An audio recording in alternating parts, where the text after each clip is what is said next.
असली न्याय क्या है? मुजरिम को गिरफ्तार करना, उसका बयान लेना और उस बयान का पुष्टिकरण करना न्याय प्रक्रिया का केवल पहला पड़ाव है। असली न्याय तब होता है जब मुजरिम का जुर्म अदालत में सबूतों के साथ साबित हो, जब मुजरिम को अपने कुकर्मों का असली परिणाम भुगतना पड़े। लेकिन कभी कभी कोई धमकी, कोई डर या झूठे सबूतों का जाल कानून को क्रिमिनल के गिरेबान तक पहुंचने नहीं देती। आज रात हम आपको दिखा रहे हैं एक ऐसा केस जिसकी तहकीकात अनोखी थी, बिल्कुल अनोखा। 23 साल की लड़की नाम सुनीता देव रेड्डी को एक पब्लिक ऑटो में जबरदस्ती ले जाया जा रहा है। हमारे पास सिर्फ इतनी इंफॉर्मेशन है कि इसमें एक रिक्शे का इस्तेमाल हुआ है और 3 लोग शामिल थे। सुनीता वापस आ चुकी है। हम हॉस्टल के बाहर ही खड़े हैं। बहुत गहरे शौक में लगती है सर। एक वर्ड भी नहीं निकला मुंह से। हो बचाओ मुझे, बचाओ, नहीं बचाओ बचाओ मुझे, भाई मुझे बचाओ बचाओ मुझे, पापा छोड़ो मुझे पापा। वसंत, ये तो लेडी स्टॉल है और रिक्शा से लड़के के चिल्लाने की आवाज भी आ रही थी। वो देखो वहां पर्स गिरा, लेडीज बैग है। ये बैग भी उसी लड़की का होगा। Sunita Dev Reddy, microbiology, Vishnunagar police station. मैं दिनेश कारण बोल रहा हूं, D Ranjan institute of science से। पब्लिक ऑर्डर था। जी सर, 2 वॉचमैन थे, सुमन कट्टा से, और टीम्स मंगवाओ, रेड अलर्ट पे डालो, सारे रास्ते सील करवा दो, बच के नहीं जाने चाहिए। सुमन कट्टा कम 23 साल की लड़की नाम सुनीता देव रेड्डी को एक पब्लिक ऑटो में जबरदस्ती ले जाया जा रहा है। जितने नाइट पेट्रोल यूनिट्स हैं, सभी को इंस्टीट्यूट रोड के आसपास रेड अलर्ट पर लगा दो। सर, मैंने ही आपको फोन किया था। मैं दिनेश कारण, इस इंस्टीट्यूट का सिक्योरिटी इंचार्ज। सर, 2 गार्ड्स जिन्होंने ऑटो देखा था और लड़की के चीखने चिल्लाने की आवाज सुनी थी, यही दोनों। जी नहीं सर, ये वो दोनों नहीं है। मैंने उन दोनों को इस इंस्टीट्यूट के चप्पा चप्पा छान मारने के इंस्ट्रक्शन दिए सर। 2 टीम्स भेजो, कैंपस और बाहर के सर्च पार्टीज भी बढ़ा दो। पब्लिक ऑटो रिक्शा था, वो मेरी रूममेट है सर। मेरा नाम आयशा, आयशा हैदर। आपके पास उसका मोबाइल नंबर होगा। आपने फोन करके पूछा वो कहाँ है। उसका फोन स्विच्ड ऑफ आ रहा है। मैंने कई बार ट्राई किया। बस तब से, जब से दिनेश सर ने मुझे पूछा कि वो कहीं बाहर गई है। हेलो, मैं दिनेश कारनंदन बोल रहा हूं, सिक्योरिटी इंचार्ज। जी सर। सुनीता देवरेड्डी, तुम्हारी रूममेट कहीं बाहर गई है? जी सर, वो तो लाइब्रेरी गई है। कैंपस के 2 वॉचमैन ने मुझे अभी इन्फॉर्म किया है। शायद सुनीता को अगवा किया गया है। क्या? उन्हें सुनीता का पर्स मिला है और आई कार्ड भी। देखो, तुम फिक्र मत करो, मैं अभी पुलिस को इन्फॉर्म कर रहा हूं। बस तुम उसके मोबाइल पर फोन करो, शायद उससे बात हो पाए। मैं उसे अभी फोन करती हूं। मैंने तुरंत सुनीता का फोन ट्राई किया, पर तब से फोन स्विच्ड ऑफ है। बचाओ मुझे, बचाओ प्लीज, कोई है? माइक्रोबायोलॉजी की स्टूडेंट सुनीता देव रेड्डी को 3 आदमियों ने जबरदस्ती उठा लिया था। शहर की पुलिस और कैंपस की सिक्योरिटी टीम सुनीता और उस पब्लिक ऑटो रिक्शा को ढूंढने के लिए चप्पा चप्पा छान रही थी। अपहरण के तुरंत बाद उन तीनों ने सबसे पहले सुनीता का मोबाइल फोन स्विच ऑफ कर सिक्योरिटी गार्ड्स को याद करने को बोलो। ऑटो का नंबर देखा होगा, कुछ तो देखा होगा। तुम दोनों में से किसी ने ऑटो का नंबर देखा? नहीं साहब, ऑटो एकदम तेजी से निकल गया, कुछ देख नहीं पाए हम लोग। और साहब, कोहरा भी था इसीलिए। सॉरी सर, दोनों ने कुछ नहीं देखा, ना ऑटो का नंबर ना कुछ और। सर, अभी तक कुछ भी हाथ नहीं। और आदमी मंगवाओ, हमारा और रायाकती पुलासरी, तीनों स्टेशन से, और पेट्रोल टीम मंगवाओ सर। सुनीता कहाँ की रहने वाली थी? सर, सुनीता बेलागाम को बिलोंग करती है। मैंने उसके पेरेंट्स को इन्फॉर्म कर दिया है। आयशा, सुनीता का कोई बॉयफ्रेंड? No sir. कोई ऐसा जो उसे कॉलेज में परेशान कर रहा हो, धमका रहा हो? नहीं। अगर कोई होता तो वो मुझे जरूर बताती। इतनी रात को सुनीता कहाँ गई थी? सर, वो लाइब्रेरी गई थी। लेकिन इतनी रात को? सर वो एक्चुअली हमारे सेमेस्टर के एग्जाम्स चल रहे हैं, तो डिनर के बाद उसे कुछ बुक्स रिफर करनी थी।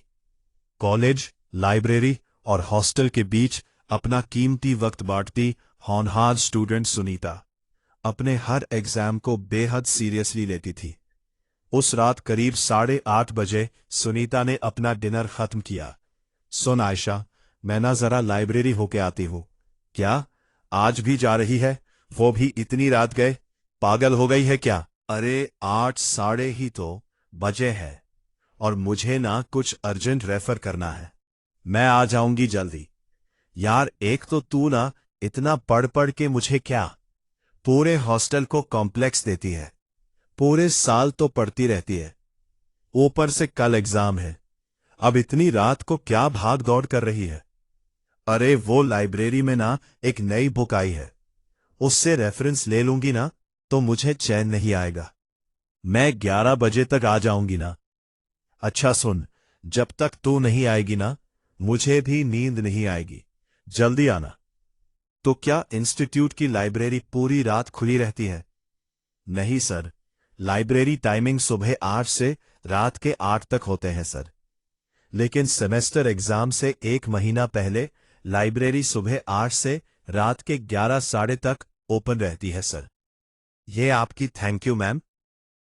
करीब बजे सुनीता लाइब्रेरी से चली गई। वो लास्ट स्टूडेंट थी। Thank you Pramila ma'am. हो गई पढ़ाई?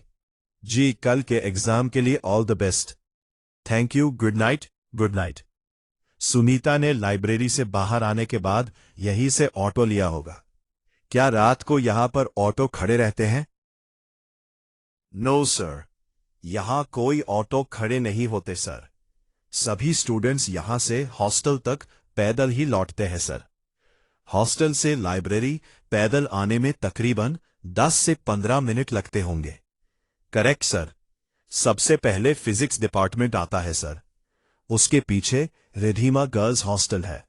प्रमिला जी, हाँ, लाइब्रेरी 11 साढ़े बजे तक खुली रहती है ना? जी, तो क्या आप 11 साढ़े बजे तक लाइब्रेरी में ही थी? नो सर, सुनीता के जाने के बाद मैंने 11-12 तक वेट किया, कोई स्टूडेंट नहीं आया। मुझे लगा अभी कोई आएगा भी नहीं, इसलिए लाइब्रेरी लॉक करके मैं क्वार्टर चली गई। सर पूरा कैंपस 3 बारी घूम गया, कुछ भी नहीं मिला। दिनेश जी, ये रोड सिर्फ इंस्टीट्यूट की रोड है या कॉमन रोड है? कॉमन रोड है, बाहर की गाड़ियां भी यहां से गुजरती है सर। तो हो सकता है कि वो ऑटो बाहर का हो। छोड़ देने का मतलब ही नहीं बनता। स्टूडेंट है, सबको बता देगी।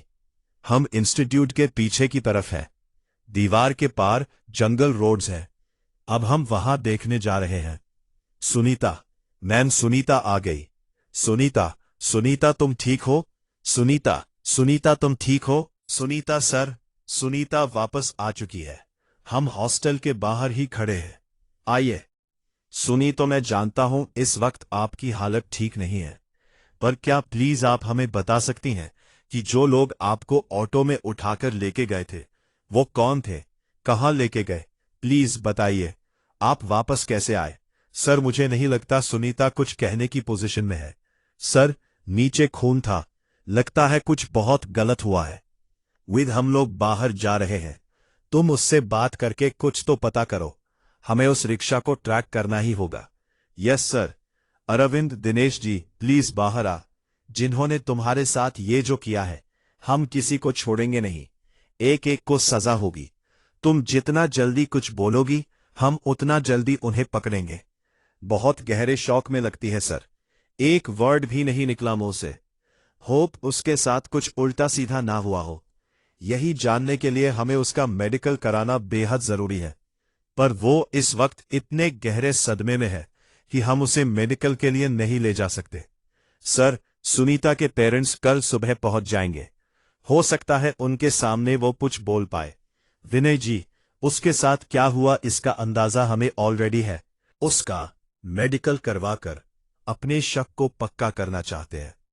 शायद माँ बाप के आने के बाद उनके सामने वो जरूर कुछ बोले, उसे बोलना ही होगा। नहीं तो सुनीता की खामोशी का एक एक लम्हा हमें उसके गुनहगारों से दूर करता जाएगा। पर मेरी फिक्र की वजह कुछ और है। सुनीता की खामोशी की वजह शौक है या खौफ? आयशा, उसे नहाने मत देना और उसके मैले कपड़े धोने मत देना। मैंने सुनीता के लिए डीन से बात की है और सुनीता उन्होंने कहा है कि तुम चाहो तो आज के एग्जाम से और बाकी सारे पेपर से ड्रॉप ले सकती हो। वो तुम्हारा री एग्जामिनेशन करवाएंगे। नहीं सर, एक शब्द भी नहीं निकला है मुंह से और आंखों से आंसू तक नहीं। देखिए, आपकी बेटी के साथ कुछ बुरा हुआ, कुछ बहुत बुरा। पर क्या हुआ है ये जानने के लिए उसका मेडिकल एग्जामिनेशन करवाना बेहद जरूरी है। इसलिए मिस्टर मिस देवरेड्डी, आपको कोशिश करनी होगी। सुनीता को हॉस्पिटल ले जाना होगा। ठीक है, आप भी अंदर आ सकती है। लड़की के साथ सेक्सुअल असॉल्ट हुआ है, गैंग रेप है। सुनीता, आपके साथ क्या हुआ हमें पता है, लेकिन जिन लोगों ने आपके साथ ये घिनौनी हरकत की है वो इस वक्त बाहर घूम रहे आजाद, जबकि उन्हें सलाखों के पीछे होना चाहिए। लेकिन जब तक आप हमें कुछ बताएंगे नहीं, हमारे लिए कुछ भी कर पाना मुश्किल हो। इसलिए आपका जो भी दर्द है, जो भी डर है, बस कुछ देर के लिए अपने से अलग करिए और हमें बताइए आपके साथ एग्जैक्टली क्या हुआ और कैसे हुआ। हमको पता है तू कॉलेज में पढ़ती है, हॉस्टल में रहती है। अगर किसी को भी कुछ बोली ना तो टुकड़े टुकड़े कर दूंगा। तेरे सर के, तेरे हाथ के, पैर के सबके याद रखेगी ना। तू बस किसी को कुछ नहीं बताऊंगी, मैं किसी को कुछ नहीं बोलूंगी। चल उठ, रिक्शा में बैठ।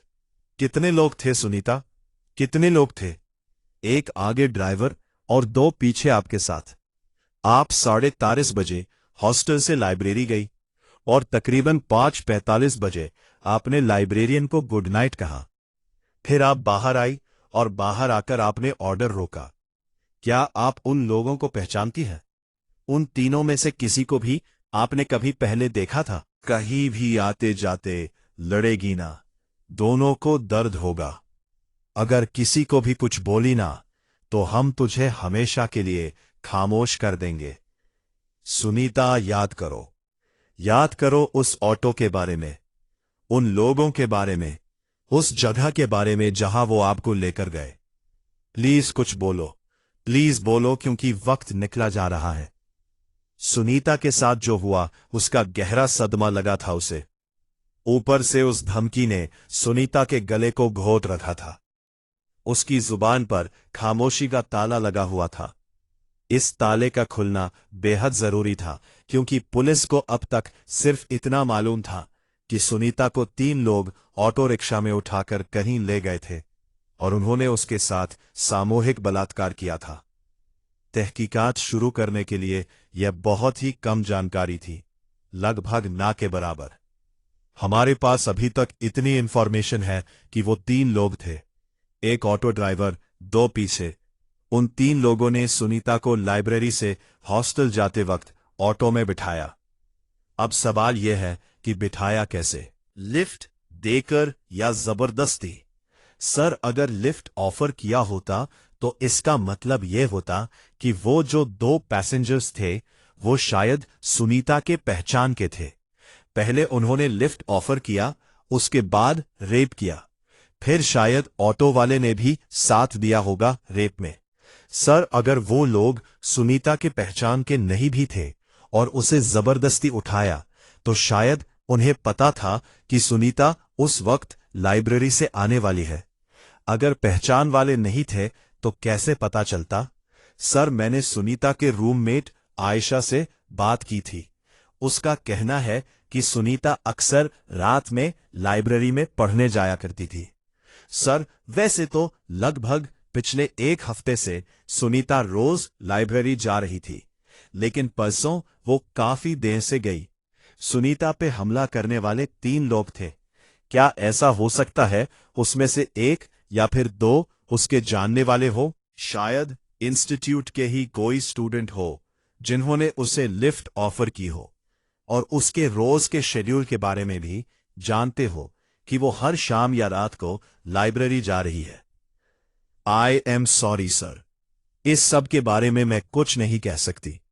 सुनीता ही बेस्ट पर्सन होगी आपको ये सब बताने के लिए। आयाशा, लेकिन सुनीता कुछ बोल नहीं रही है, एकदम खामोश है। सुनीता खामोश है, लेकिन इसका मतलब यह नहीं है कि हम भी खामोश बैठेंगे। सुनीता के असली गुनहगारों तक पहुंचने के लिए हमें सुनीता को बुलवाने की कोशिश जारी रखनी होगी। अरविंद, एक काम करो, जितने रिक्शा यूनियंस हैं सबके लीडर्स को यहां हाजिर करो।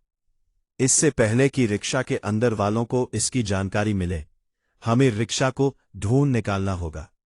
सर, विद्या लड़की को बुलवाने की कोशिश करती रहो। मैं जानता हूं वो लड़की चुप है, कुछ नहीं बोल रही है, लेकिन इसका मतलब ये नहीं है कि हम उस लड़की के बोलने का इंतजार करेंगे और कुछ नहीं करेंगे। जितनी जल्दी हो सके हमें इस केस का खाता खोलना है। घर पर रेस्ट करके लौटाना और एग्जाम्स, अटेंडेंस, किसी के बारे में टेंशन मत लेना और टच में रहना। भागलकोट में जितने भी रिक्शा हैं वो सारे आप दोनों के यूनियन के अंडर आते हैं। हाँ साहब, मेरे यूनियन में 140 ऑटो है और सर, मेरे यूनियन में आज की डेट में 223 है। सर, सुनीता के रूम में टाइशा का फोन आया था। सुनीता अपने माँ बाप के साथ घर जा रही है। उसे फोन करके समझाओ कि जब तक इन्वेस्टिगेशन पूरी नहीं होती वो लोग नहीं जा सकते। जी सर। अरविंद, अगर जरूरत पड़ी तो खुद जाकर मनाओ उन्हें। हमें उन तीनों आरोपियों को किसी भी सूरत में पकड़ना ही है। असली न्याय क्या है? मुजरिम को गिरफ्तार करना, उसका बयान लेना और उस बयान का पुष्टिकरण करना न्याय प्रक्रिया का केवल पहला पड़ाव है। असली न्याय तब होता है जब मुजरिम का जुर्म अदालत में सबूतों के साथ साबित हो, जब मुजरिम को अपने कुकर्मों का असली परिणाम भुगतना पड़े। लेकिन कभी कभी कोई धमकी, कोई डर या झूठे सबूतों का जाल कानून को क्रिमिनल के गिरेबान तक पहुंचने नहीं देती। आज रात हम आपको दिखा रहे हैं एक ऐसा केस जिसकी तहकीकात अनोखी थी, बिल्कुल अनोखा। 23 साल की लड़की नाम सुनीता देव रेड्डी को एक पब्लिक ऑटो में जबरदस्ती ले जाया जा रहा है। हमारे पास सिर्फ इतनी इंफॉर्मेशन है कि इसमें एक रिक्शे का इस्तेमाल हुआ है और 3 लोग शामिल थे। सुनीता वापस आ चुकी है। हम हॉस्टल के बाहर ही खड़े हैं। बहुत गहरे शौक में लगती है सर। एक वर्ड भी नहीं निकला मुंह से। हो, बचाओ मुझे, बचाओ, नहीं बचाओ, बचाओ मुझे, भाई मुझे बचाओ, बचाओ मुझे, पापा छोड़ो मुझे, पापा। वसंत, ये तो लेडी स्टॉल है और रिक्शा से लड़के के चिल्लाने की आवाज भी आ रही थी। वो देखो, वहां पर्स गिरा, लेडीज बैग है। ये बैग भी उसी लड़की का होगा। Sunita Dev Reddy, microbiology, Vishnunagar police station. मैं दिनेश कारण बोल रहा हूं, D Ranjan institute of science से। पब्लिक ऑर्डर था। जी सर, 2 वॉचमैन थे, सुमन कट्टा से, और टीम्स मंगवाओ, रेड अलर्ट पे डालो, सारे रास्ते सील करवा दो, बच के नहीं जाने चाहिए। सुमन कट्टा कम 23 साल की लड़की नाम सुनीता देव रेड्डी को एक पब्लिक ऑटो में जबरदस्ती ले जाया जा रहा है। जितने नाइट पेट्रोल यूनिट्स हैं सभी को इंस्टीट्यूट रोड के आसपास रेड अलर्ट पर लगा दो। सर, मैंने ही आपको फोन किया था। मैं दिनेश कारण, इस इंस्टीट्यूट का सिक्योरिटी इंचार्ज। सर, 2 गार्ड्स जिन्होंने ऑटो देखा था और लड़की के चीखने चिल्लाने की आवाज सुनी थी, यही दोनों। जी नहीं सर, ये वो दोनों नहीं है। मैंने उन दोनों को इस इंस्टीट्यूट के चप्पा चप्पा छान मारने के इंस्ट्रक्शन दिए सर। 2 टीम्स भेजो, कैंपस और बाहर के सर्च पार्टीज भी बढ़ा दो। पब्लिक ऑटो रिक्शा था, वो मेरी रूममेट है सर। मेरा नाम आयशा हैदर। आपके पास उसका मोबाइल नंबर होगा। आपने फोन करके पूछा वो कहाँ है? उसका फोन स्विच्ड ऑफ आ रहा है। मैंने कई बार ट्राई किया, बस तब से जब से दिनेश सर ने मुझे पूछा कि वो कहीं बाहर गई है। हेलो, मैं दिनेश कारनंदन बोल रहा हूं, सिक्योरिटी इंचार्ज। जी सर। सुनीता देवरेड्डी, तुम्हारी रूममेट कहीं बाहर गई है? जी सर, वो तो लाइब्रेरी गई है। कैंपस के 2 वॉचमैन ने मुझे अभी इन्फॉर्म किया है। शायद सुनीता को अगवा किया गया है। क्या? उन्हें सुनीता का पर्स मिला है और आई कार्ड भी। देखो, तुम फिक्र मत करो, मैं अभी पुलिस को इन्फॉर्म कर रहा हूं। बस तुम उसके मोबाइल पर फोन करो, शायद उससे बात हो पाए। मैं उसे अभी फोन करती हूं। मैंने तुरंत सुनीता का फोन ट्राई किया, पर तब से फोन स्विच्ड ऑफ है। बचाओ मुझे, बचाओ प्लीज, कोई है? माइक्रोबायोलॉजी की स्टूडेंट सुनीता देव रेड्डी को 3 आदमियों ने जबरदस्ती उठा लिया था। शहर की पुलिस और कैंपस की सिक्योरिटी टीम सुनीता और उस पब्लिक ऑटो रिक्शा को ढूंढने के लिए चप्पा चप्पा छान रही थी। अपहरण के तुरंत बाद उन तीनों ने सबसे पहले सुनीता का मोबाइल फोन स्विच ऑफ कर सिक्योरिटी गार्ड्स को याद करने को बोलो। ऑटो का नंबर देखा होगा, कुछ तो देखा होगा। तुम दोनों में से किसी ने ऑटो का नंबर देखा? नहीं साहब, ऑटो एकदम तेजी से निकल गया, कुछ देख नहीं पाए हम लोग। और साहब, कोहरा भी था इसीलिए। सॉरी सर, दोनों ने कुछ नहीं देखा, ना ऑटो का नंबर ना कुछ और।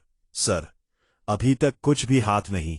और आदमी मंगवाओ, हमारा और रायाकती पुलासरी, तीनों स्टेशन से, और पेट्रोल टीम मंगवाओ सर। सुनीता कहाँ की रहने वाली थी? सर, सुनीता बेलागाम को बिलोंग करती है। मैंने उसके पेरेंट्स को इन्फॉर्म कर दिया है। आयशा, सुनीता का कोई बॉयफ्रेंड? No sir. कोई ऐसा जो उसे कॉलेज में परेशान कर रहा हो, धमका रहा हो? नहीं। अगर कोई होता तो वो मुझे जरूर बताती। इतनी रात को सुनीता कहाँ गई थी? सर, वो लाइब्रेरी गई थी। लेकिन इतनी रात को? सर, वो एक्चुअली हमारे सेमेस्टर के एग्जाम्स चल रहे हैं, तो डिनर के बाद उसे कुछ बुक्स रिफर करनी थी। कॉलेज, लाइब्रेरी और हॉस्टल के बीच अपना कीमती वक्त बांटती होनहार स्टूडेंट सुनीता अपने हर एग्जाम को बेहद सीरियसली लेती थी। उस रात करीब 8:30 बजे सुनीता ने अपना डिनर खत्म किया। सुन आयशा, मैं ना जरा लाइब्रेरी होके आती हूं। क्या आज भी जा रही है? वो भी इतनी रात गए? पागल हो गई है क्या? अरे 8 साढ़े ही तो बजे है, और मुझे ना कुछ अर्जेंट रेफर करना है। मैं आ जाऊंगी जल्दी। यार, एक तो तू ना इतना पढ़ पढ़ के मुझे क्या पूरे हॉस्टल को कॉम्प्लेक्स देती है। पूरे साल तो पढ़ती रहती है, ऊपर से कल एग्जाम है। अब इतनी रात को क्या भाग दौड़ कर रही है? अरे वो लाइब्रेरी में ना एक नई बुक आई है, उससे रेफरेंस ले लूंगी ना तो मुझे चैन नहीं आएगा। मैं 11 बजे तक आ जाऊंगी ना। अच्छा सुन, जब तक तू नहीं आएगी ना मुझे भी नींद नहीं आएगी। जल्दी आना। तो क्या इंस्टीट्यूट की लाइब्रेरी पूरी रात खुली रहती है? नहीं सर, लाइब्रेरी टाइमिंग सुबह 8 से रात के 8 तक होते हैं सर। लेकिन सेमेस्टर एग्जाम से 1 महीना पहले लाइब्रेरी सुबह 8 से रात के 11 साढ़े तक ओपन रहती है सर। ये आपकी थैंक यू मैम।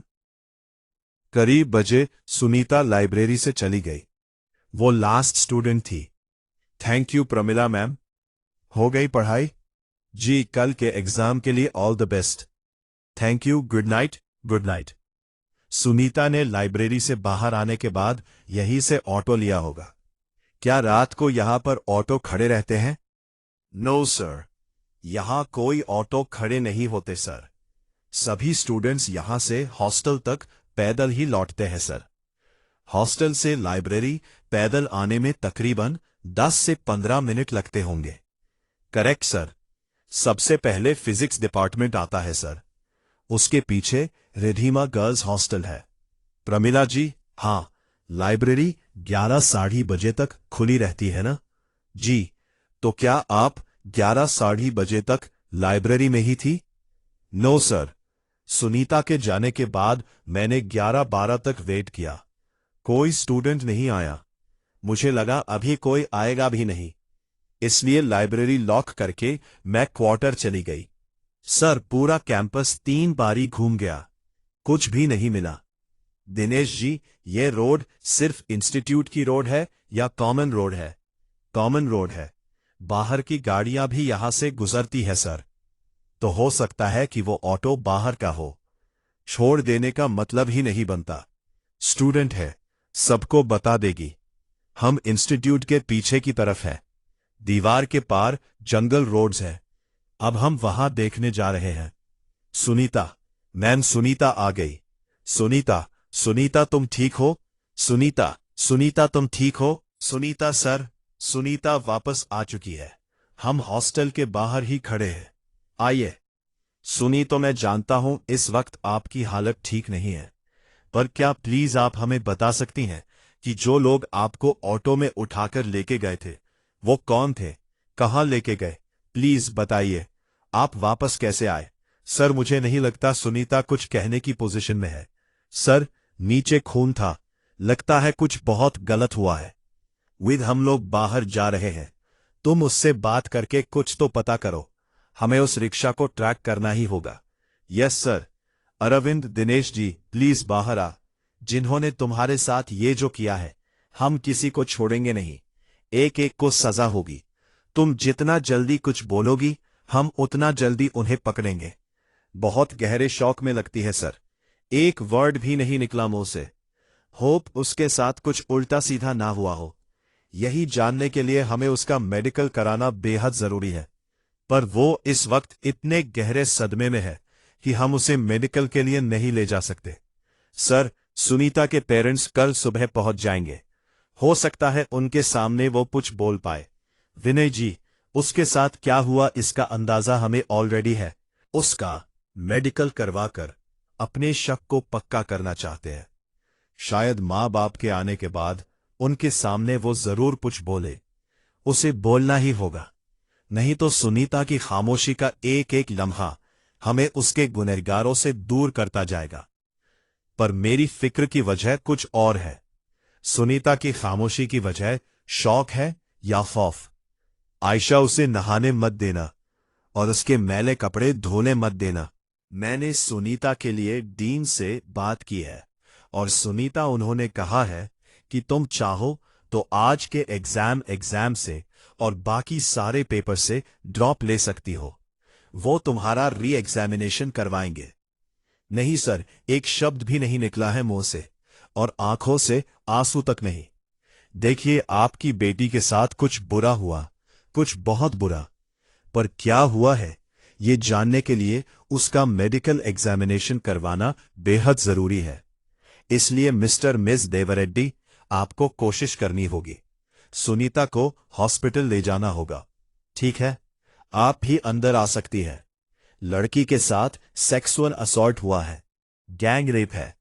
सुनीता, आपके साथ क्या हुआ हमें पता है, लेकिन जिन लोगों ने आपके साथ ये घिनौनी हरकत की है वो इस वक्त बाहर घूम रहे आजाद, जबकि उन्हें सलाखों के पीछे होना चाहिए। लेकिन जब तक आप हमें कुछ बताएंगे नहीं, हमारे लिए कुछ भी कर पाना मुश्किल हो।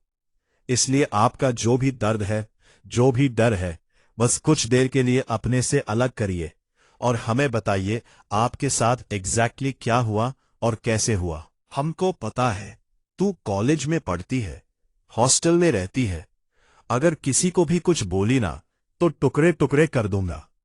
तेरे सर के, तेरे हाथ के, पैर के सबके याद रखेगी ना? तू बस किसी को कुछ नहीं बताऊंगी, मैं किसी को कुछ नहीं बोलूंगी। चल उठ, रिक्शा में बैठ। कितने लोग थे सुनीता, कितने लोग थे? एक आगे ड्राइवर और दो पीछे आपके साथ। आप 3:30 बजे हॉस्टल से लाइब्रेरी गई और तकरीबन 5:45 बजे आपने लाइब्रेरियन को गुड नाइट कहा। फिर आप बाहर आई और बाहर आकर आपने ऑर्डर रोका। क्या आप उन लोगों को पहचानती हैं?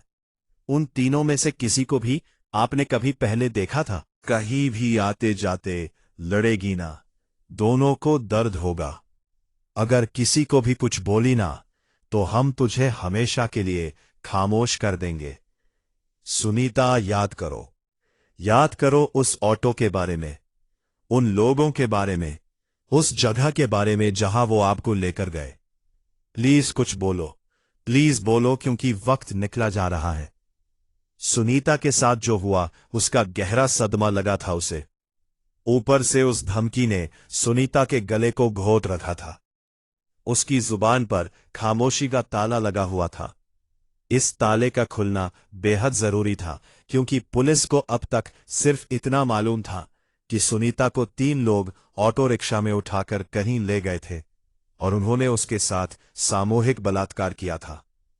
तहकीकात शुरू करने के लिए यह बहुत ही कम जानकारी थी, लगभग ना के बराबर। हमारे पास अभी तक इतनी इंफॉर्मेशन है कि वो 3 लोग थे, एक ऑटो ड्राइवर, 2 पीछे। उन 3 लोगों ने सुनीता को लाइब्रेरी से हॉस्टल जाते वक्त ऑटो में बिठाया। अब सवाल यह है कि बिठाया कैसे? लिफ्ट देकर या जबरदस्ती? सर, अगर लिफ्ट ऑफर किया होता तो इसका मतलब यह होता कि वो जो 2 पैसेंजर्स थे वो शायद सुनीता के पहचान के थे।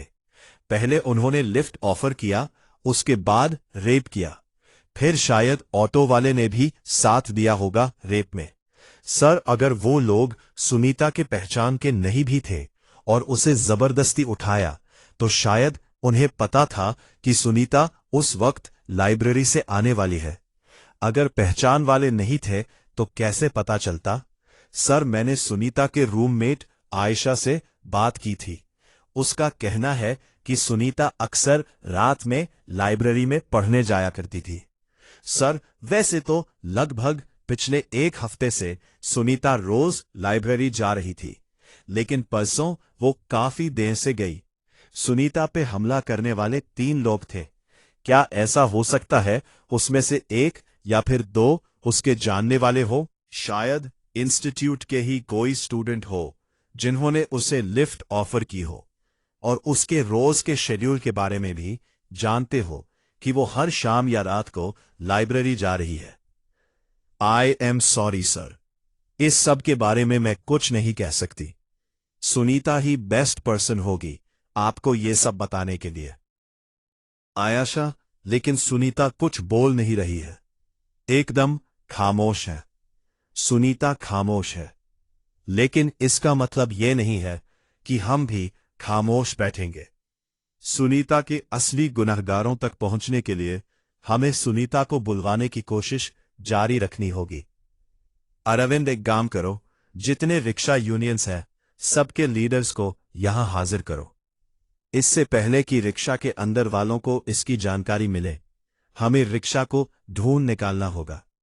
सर, विद्या लड़की को बुलवाने की कोशिश करती रहो। मैं जानता हूं वो लड़की चुप है, कुछ नहीं बोल रही है, लेकिन इसका मतलब ये नहीं है कि हम उस लड़की के बोलने का इंतजार करेंगे और कुछ नहीं करेंगे। जितनी जल्दी हो सके हमें इस केस का खाता खोलना है। घर पर रेस्ट करके लौटाना और एग्जाम्स, अटेंडेंस, किसी के बारे में टेंशन मत लेना और टच में रहना। भागलकोट में जितने भी रिक्शा हैं वो सारे आप दोनों के यूनियन के अंडर आते हैं। हाँ साहब, मेरे यूनियन में 140 ऑटो है और सर, मेरे यूनियन में आज की डेट में 223 है। सर, सुनीता के रूम में तायशा का फोन आया था। सुनीता अपने माँ बाप के साथ घर जा रही है। उसे फोन करके समझाओ कि जब तक इन्वेस्टिगेशन पूरी नहीं होती वो लोग नहीं जा सकते। जी सर।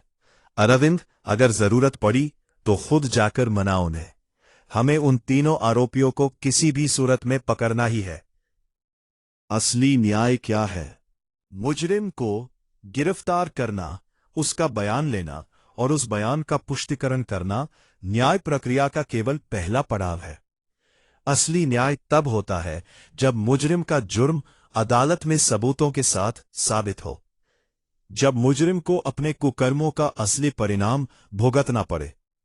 लेकिन कभी कभी कोई धमकी, कोई डर या झूठे सबूतों का जाल कानून को क्रिमिनल के गिरेबान तक पहुंचने नहीं देती। आज रात हम आपको दिखा रहे हैं एक ऐसा केस जिसकी तहकीकात अनोखी थी, बिल्कुल अनोखा। 23 साल की लड़की नाम सुनीता देव रेड्डी को एक पब्लिक ऑटो में जबरदस्ती ले जाया जा रहा है। हमारे पास सिर्फ इतनी इंफॉर्मेशन है कि इसमें एक रिक्शे का इस्तेमाल हुआ है और 3 लोग शामिल थे। सुनीता वापस आ चुकी है। हम हॉस्टल के बाहर ही खड़े हैं। बहुत गहरे शौक में लगती है सर। एक वर्ड भी नहीं निकला मुंह से। हो बचाओ मुझे, बचाओ, नहीं बचाओ, बचाओ मुझे, भाई मुझे बचाओ, बचाओ मुझे, पापा छोड़ो मुझे पापा। वसंत, ये तो लेडी स्टॉल है और रिक्शा से लड़के के चिल्लाने की आवाज भी आ रही थी।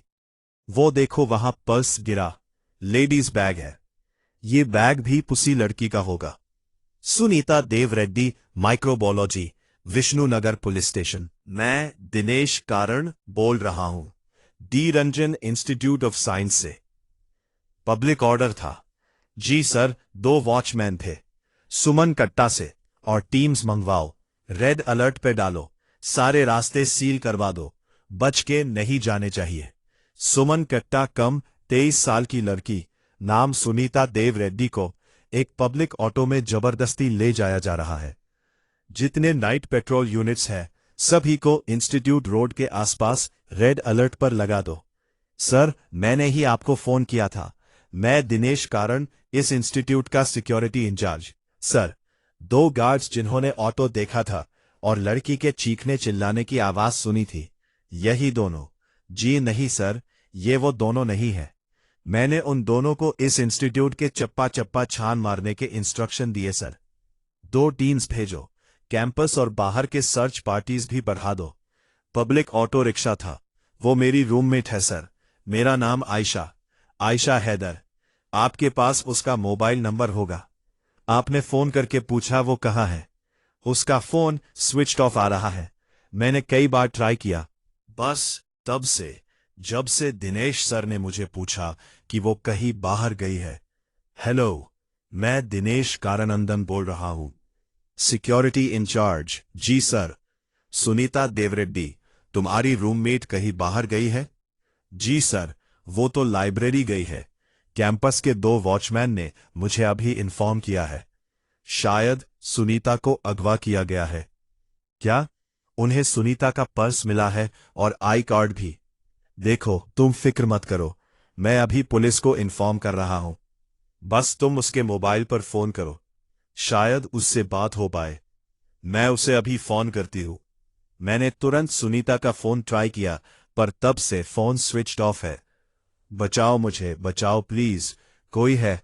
माइक्रोबायोलॉजी की स्टूडेंट सुनीता देव रेड्डी को 3 आदमियों ने जबरदस्ती उठा लिया था। शहर की पुलिस और कैंपस की सिक्योरिटी टीम सुनीता और उस पब्लिक ऑटो रिक्शा को ढूंढने के लिए चप्पा चप्पा छान रही थी।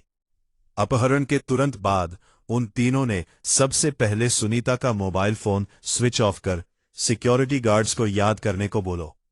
ऑटो का नंबर देखा होगा, कुछ तो देखा होगा। तुम दोनों में से किसी ने ऑटो का नंबर देखा? नहीं साहब, ऑटो एकदम तेजी से निकल गया, कुछ देख नहीं पाए हम लोग। और साहब, कोहरा भी था इसीलिए।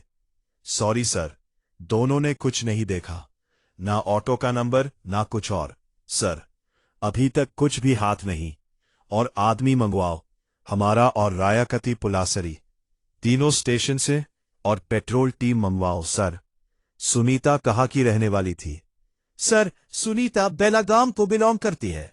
मैंने उसके पेरेंट्स को इन्फॉर्म कर दिया है। आयशा, सुनीता का कोई बॉयफ्रेंड? No sir. कोई ऐसा जो उसे कॉलेज में परेशान कर रहा हो, धमका रहा हो? नहीं साला, ऐसा लग रहा था शरीर के अंदर कोई जानवर घुस गया हो। कोई होश नहीं, कोई समझ नहीं, बस एक के बाद एक के बाद एक उस लड़की का चेहरा याद आता है ना, तो ऐसा लगता है अपना चेहरा कहाँ छुपा दूं मैं। तुम लोगों के आगे हाथ छोड़ती हूं, मुझे जाने दो। हम लोगों ने अब बहुत गलत काम कर दिया, एक एक लड़की की जिंदगी बर्बाद कर दी। संजय गड़ा ने तुम लोगों को इतना सब कुछ बताया, तुम लोगों को लगा कि वो सिर्फ नशे में बड़बड़ा रहा है। संजय गड़ा कहाँ है? वो मंगलौर में नहीं है, इतना हम जानते हैं। उसके फोन की लोकेशन से हमें इतना तो पता है कि वो मैसूर में है। बच्चों की कसम, मुझे कुछ नहीं मालूम सर। साहब, उसका कल रात को फोन आया था, मैंने उसे बोला था कि पुलिस के सामने पेश हो जा। नहीं यार, मैं पुलिस के पास नहीं जाऊंगा, मुझे बहुत डर लग रहा है। गैंग रेप किया है तूने, इतना बड़ा जुर्म, कभी किसी को पता चला और कभी पब्लिक के हाथ लग गया तो टुकड़े टुकड़े कर देंगे तेरे। जेली तेरे लिए महफूज जगह है। संजय, मेरी बात मान ले, उसके बाद उसने फोन बंद ही रखा है। पता नहीं कहाँ है, क्या कर रहा है। सर साहब, मैंने भी उसे फोन कर मनाना चाहा था, लेकिन उसका फोन बंद आ रहा है। और अगर हमारा कुछ गलत करने का इरादा होता या हम उसे बचाना चाहते तो आपके खबरी राजू के सामने हम मुंह क्यों खोलते साहब। सर, संजय गौ का फोन स्विच ऑन हो गया। लोकेशन पागलकोट दिखा रहा है। अपने दोस्त से बात करोगे? हाँ बोल, क्या सोचा तूने? किस बारे में? पुलिस के सामने पेश होने के बारे में। तुझे क्या पुलिस ने उठा लिया है क्या? हाँ, इस वक्त हम सांप के सामने हैं। और देख यार, संजय साहब ने कहा है कि अगर तू यहां पर आकर अपना जुर्म कबूल कर लेगा ना तो बहुत कम सजा होगी। देख यार संजय, अगर तू भागने की कोशिश करेगा ना तो तेरे साथ हम भी फंस जाएंगे। अरे हमने तो कुछ किया भी नहीं है यार। संजय गौड़ा प्यार श्रीपद एंगर बोल रहा हो। हेलो काट दिया। इस संजय गौड़ा को जल्दी ट्रैक करो। विकास देवबानी और गोविंद हेगड़े को भी उठा लो। सर, विकास देवबीन यहां आया था। हमने उससे पूछताछ भी की। ऑटो रिक्शा ड्राइवर है सर। सर, जब वो यहां आया था तो अपना ऑटो रिक्शा लेकर आया था। मतलब आरोपी खुद चलकर हमारे सामने आया और हमारे हाथ से निकल गया। बाकी सारी कमाई यार, क्योंकि हमें पता ही नहीं था वो आरोपी है। धर लो दोनों को। जी विकास देवबीन घर पे? विकास, चलो उठ। साहब साहब, क्या हुआ साहब साहब? कुछ तो बोलो साहब। क्या किया मैंने साहब? कहाँ लेके जा रहा है मिस्टर साहब? लोकेश, इसका ऑटो लेकर आओ साहब। साहब, मेरे बाइक को क्यों लेकर जा रहे हैं साहब? विकास, साहब साहब मेरी बात सुनो ना साहब। सर, ऑटो ड्राइवर विकास देवबी कस्टडी में। संजय गौड़ा का फोन अभी भी स्विच ऑफ जा रहा है, लेकिन हमने उसे ट्रैकिंग में डाल रखा है। सर, गोविंद के घर का एड्रेस नहीं है हमारे पास। पूरी फोर्स लगा दो। हमने उसे कहो कि संजय गढ़ और गोविंद हेगड़े की पूरी कुंडली निकाले। अब इस केस को क्लोज करने का वक्त करीब आ गया। बस थोड़ी कसर बाकी है। पीड़ित सुनीता देव रेड्डी हैरान रह गई थी कि उसकी चुप्पी के बावजूद भी कैसे पुलिस ने उसके तीनों गुनहगारों को पहचान लिया था और उनमें से एक को गिरफ्तार भी कर लिया था। ऑटो ड्राइवर विकास देवमनी पुलिस की हिरासत में था। बस संजय गावड़ा और गोविंद हेगड़े के पकड़े जाने की देर थी। लेकिन कुछ ऐसा हुआ, इस केस के आरोपी ने कुछ ऐसा कर दिया जिससे ये केस अपने सर के बल उलट गया। केस से जुड़े सभी चौंक गए और इस केस को एक आम केस से अलग बना दिया। सर, 4 नंबर लाइन पे आपका फोन है। कोई संजय है? कौन संजय? पता नहीं सर। करा गुनाह किया है, कबूल करना है। हेलो, डीआईजी प्रताप शेट्टी बोल रहा हूं। तब मैं संजय गौड़ा बोल रहा हूं सर। साहब, मैंने बहुत गंदा जुर्म किया है, लेकिन साहब मैंने जानबूझकर नहीं किया था साहब। साहब, मैं बहुत नशे में था। तुम इंस्टीट्यूट गैंगरेप में शामिल थे? हाँ साहब, लेकिन मैंने जानबूझकर नहीं किया है। तुम पहले सरेंडर करो, अपना जुर्म कबूल करो, फिर हम देखेंगे हम क्या कर सकते हैं। सर, संजय गावड़ा का फोन स्विच ऑन हो गया। लोकेशन मेहताब नगर बस्ती है। जीतू बता रहा था वो वही रहता है और उसे उसके घर का एड्रेस भी पता है। गुड। तुम जरा इस विकास देवमनी को क्रैक करो। मैं संजय गौड़ा को घोड़ा बनाकर घसीट के लाता हूं। संजय, मैंने तुम्हारा कन्फेशन सुन तो लिया, लेकिन तुम्हें पहले सरेंडर करना होगा। तुम्हारे पास और कोई चारा नहीं है। नहीं साहब, नहीं साहब, मुझे जेल नहीं। तुमने एक लड़की की जिंदगी बर्बाद की है। मैं उस लड़की की जिंदगी वापस तो नहीं कर सकता, लेकिन साहब मुझे अपनी जिंदगी भी नहीं चाहिए साहब। मुझे तो बस पुलिस के सामने कबूल करना था। इसलिए साहब मैंने आपको फा किया। नहीं जाऊंगा साहब, इस दुनिया में रहने के लायक नहीं। मुझे नहीं जीना है साहब, नहीं जीना है साहब। सर, इंस्टीट्यूट गैंगरेप का संजय गावड़ा, उसने मुझे कॉल किया। जी सर, हम उसी को उठाने जा रहे हैं। मेहताब नगर बस्ती। जल्दी पहुंचो ऑफिसर, वो सुसाइड की धमकी दे रहा है उसे ये मौका मत देना।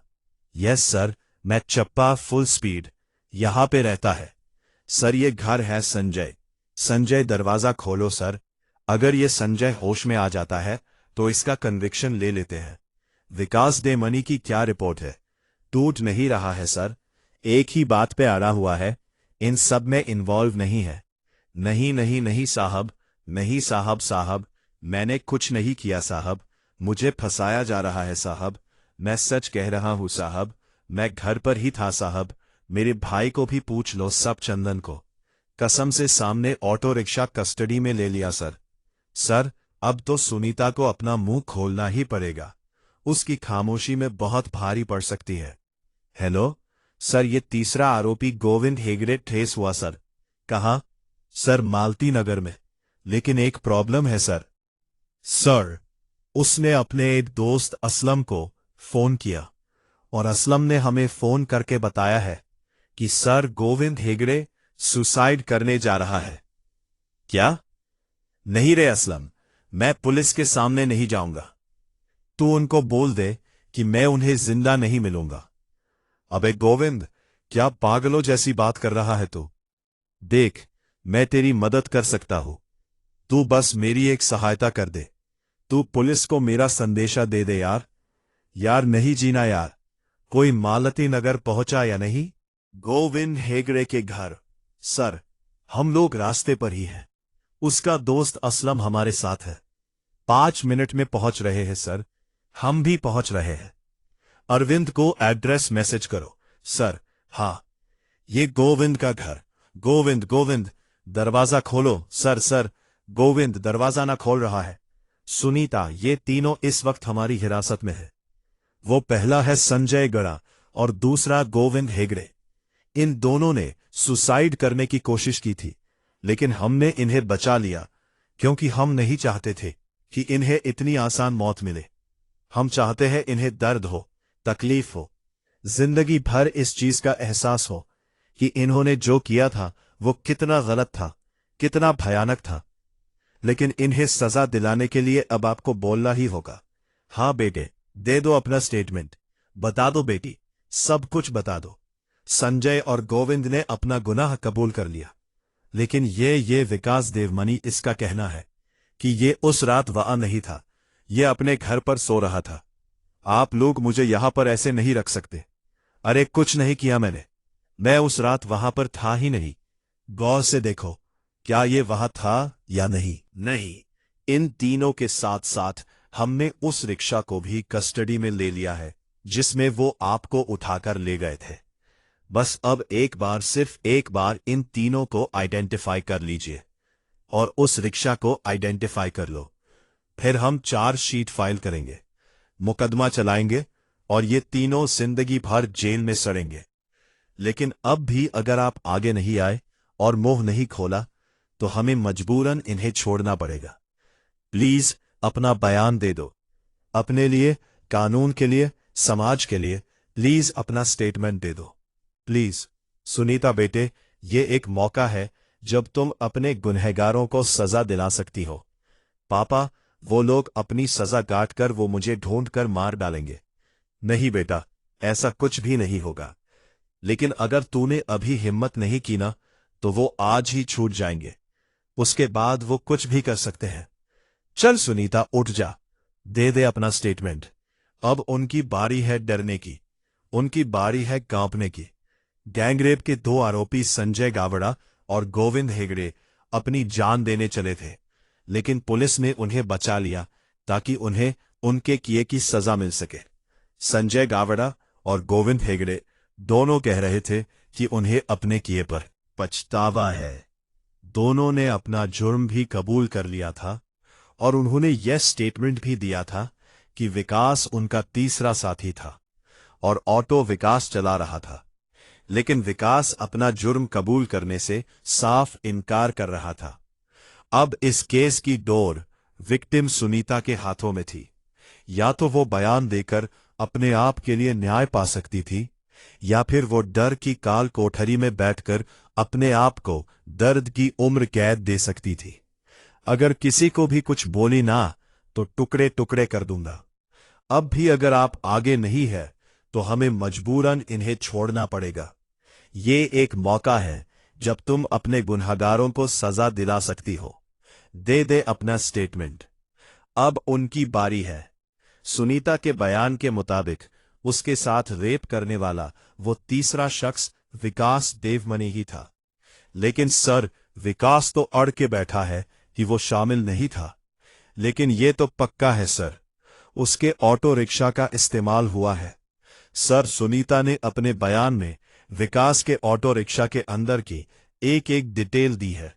ऑटो के पीछे RS नायर एंटरप्राइजेस का स्टिकर भी देखा था। सुनीता आगे अपने बयान में लिखती है कि ऑटो रिक्शा के डैशबोर्ड पर एक गणेश जी की मूर्ति है और उस मूर्ति के सामने मैंने प्रार्थना भी की थी। सर, विकास के ऑटो में ना तो गणेश जी की मूर्ति है और ना ही कोई RS नायर एंटरप्राइज का स्टिकर है। अरविंद, ये मूर्ति और स्टिकर तो आराम से चेंज किए जा सकते हैं। हाँ, लेकिन विकास मान नहीं रहा है सर, और बार बार एक ही बात कह रहा है कि वो उस रात घर पर ही था। हमारे पास सुनीता की स्टेटमेंट है, उसकी मेडिकल रिपोर्ट है, 3 आरोपियों में से 2 के बयान है, संजय और गोविंद के। सिर्फ ये विकास देवमनी है जो अपनी इन्वॉल्वमेंट से इनकार कर रहा है। सर, अगर हम संजय और गोविंद की स्टेटमेंट्स के आधार पर विकास को अक्यूज मान भी ले और सुनीता उसकी आइडेंटिफिकेशन कर भी लेती है तो भी वो कोर्ट में छूट सकता है। विकास को लेकर कोर्ट में हमारा केस थोड़ा कमजोर पड़ सकता है। सर, हमें ये केस वाटर टाइट बनाना है। हम पहले ही इस केस में बहुत सारे चांसेस ले चुके हैं। अब कोर्ट में हमें एक भी चांस नहीं लेना है। आओ सुनीता, चलो। सुनीता, आपने हमें बताया कि आपने उस रिक्शा में 2 चीजें नोटिस की, एक RS नायर एंटरप्राइज का स्टिकर और दूसरी गणेश मूर्ति। ये दोनों चीजें उस रिक्शा में थी। सुनीता, असली मुजरिम तक पहुंचने के लिए हमारे पास सही इनेशन का होना बहुत जरूरी है। इसलिए मैं आपसे पूछ रहा हूं कि आप श्योर हो, क्योंकि उस वक्त आप डरी हुई थी, स्ट्रेस में थी। हो सकता है आपको कुछ याद ना रहा हो, आपने वहां कुछ और देखा हो, इस वक्त आपको कुछ और याद आ रहा हो। ऐसी कोई बात तो नहीं है ना? इन दोनों फोटो को ध्यान से देखो। क्या ये थी? नहीं सर, ये नहीं थे। मुझे बहुत डर लग रहा है अम्मा, मुझे ये सब देखकर वो रात याद आ रही है। Okay okay, relax. हम आपको और स्ट्रेस नहीं करेंगे, कुछ नहीं पूछेंगे आपसे। रिलैक्स अरविंद विद्या, अब हमें इस केस को अपने पुलिस स्टेशन का, अपने करियर का सबसे मजबूत और वाटर टाइट केस बनाना है। इसलिए हम एक भी सुराग नहीं छोड़ेंगे। किसी भी बयान या सबूत में शक की कोई गुंजाइश नहीं रहनी चाहिए। इन तीनों आरोपियों की 20 नवंबर की रात से लेके आज 29 नवंबर तक मुझे हर घंटे की रिपोर्ट चाहिए। उनकी एक भी मोमेंट, एक भी हरकत मिस नहीं होनी चाहिए, क्योंकि अब इस केस में छोटी सी छोटी डिटेल भी बहुत मायने रखती है। सर, अंग्रेजी में कहावत है, सो नियर येट सो फार। इस गैंगरेप केस के तीनों आरोपी पुलिस कस्टडी में थे। उनमें से 2 ने सुसाइड का हाई ड्रामा भी कर लिया था और अपना जुर्म अपनी मर्जी से कबूल कर लिया था। साला, ऐसा लग रहा था शरीर के अंदर कोई जानवर घुस गया हो। कोई होश नहीं, कोई समझ नहीं, बस एक के बाद एक के बाद एक उस लड़की का चेहरा याद आता है ना, तो ऐसा लगता है अपना चेहरा कहाँ छुपा दूं मैं। तुम लोगों के आगे हाथ छोड़ती हूं, मुझे जाने दो। हम लोगों ने अब बहुत गलत काम कर दिया, एक एक लड़की की जिंदगी बर्बाद कर दी। संजय गड़ा ने तुम लोगों को इतना सब कुछ बताया, तुम लोगों को लगा कि वो सिर्फ नशे में बड़बड़ा रहा है। संजय गड़ा कहाँ है? वो मंगलौर में नहीं है, इतना हम जानते हैं। उसके फोन की लोकेशन से हमें इतना तो पता है कि वो मैसूर में है। बच्चों की कसम, मुझे कुछ नहीं मालूम सर। साहब, उसका कल रात को फोन आया था, मैंने उसे बोला था कि पुलिस के सामने पेश हो जा। नहीं यार, मैं पुलिस के पास नहीं जाऊंगा, मुझे बहुत डर लग रहा है। गैंग रेप किया है तूने, इतना बड़ा जुर्म, कभी किसी को पता चला और कभी पब्लिक के हाथ लग गया तो टुकड़े टुकड़े कर देंगे तेरे। जेली तेरे लिए महफूज जगह है। संजय मेरी बात मान ले। उसके बाद उसने फोन बंद ही रखा है। पता नहीं कहाँ है, क्या कर रहा है सर।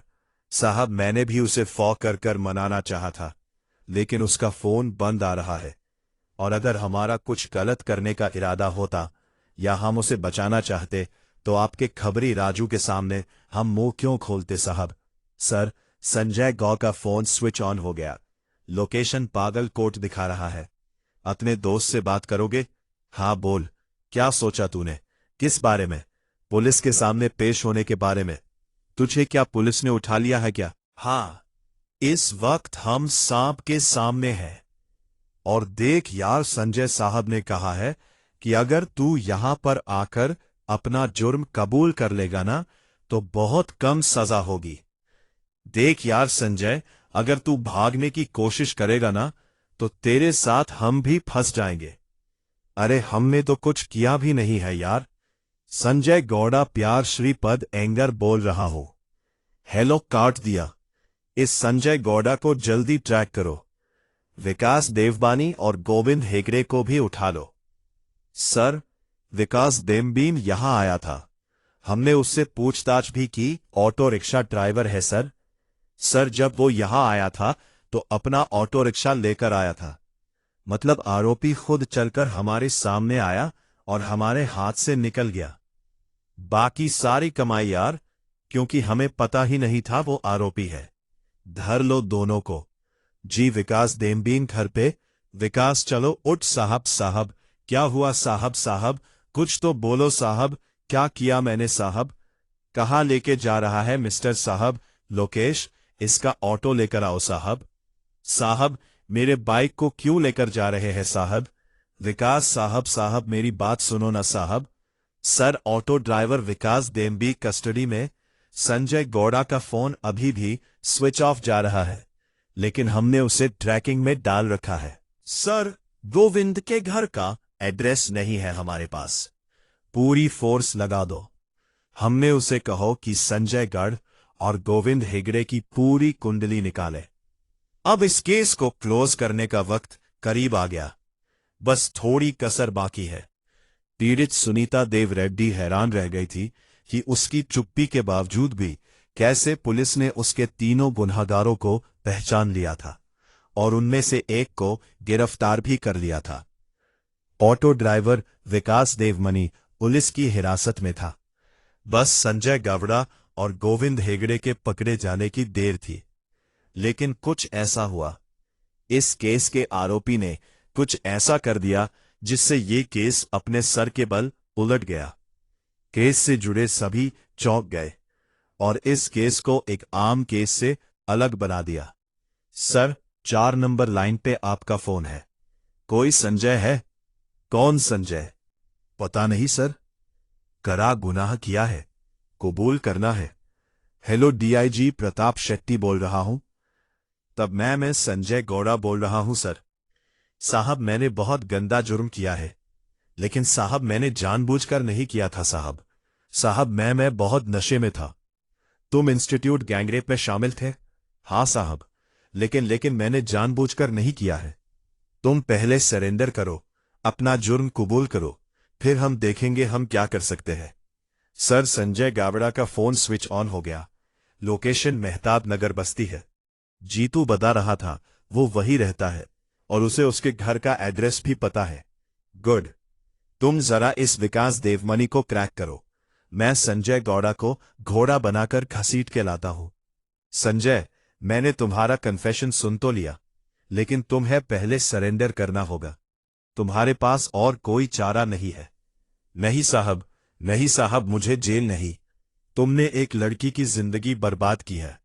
मैं उस लड़की की जिंदगी वापस तो नहीं कर सकता, लेकिन साहब मुझे अपनी जिंदगी भी नहीं चाहिए साहब। मुझे तो बस पुलिस के सामने कबूल करना था। इसलिए साहब मैंने आपको फा किया। नहीं जाऊंगा साहब, इस दुनिया में रहने के लायक नहीं। मुझे नहीं जीना है साहब, नहीं जीना है साहब। सर, इंस्टीट्यूट गैंगरेप का संजय गावड़ा, उसने मुझे कॉल किया। जी सर, हम उसी को उठाने जा रहे हैं। मेहताब नगर बस्ती। जल्दी पहुंचो ऑफिसर, वो सुसाइड की धमकी दे रहा है, उसे ये मौका मत देना। यस सर, मैं चप्पा फुल स्पीड यहां पे रहता है। सर ये घर है संजय। संजय दरवाजा खोलो सर। अगर ये संजय होश में आ जाता है तो इसका कन्विक्शन ले लेते हैं।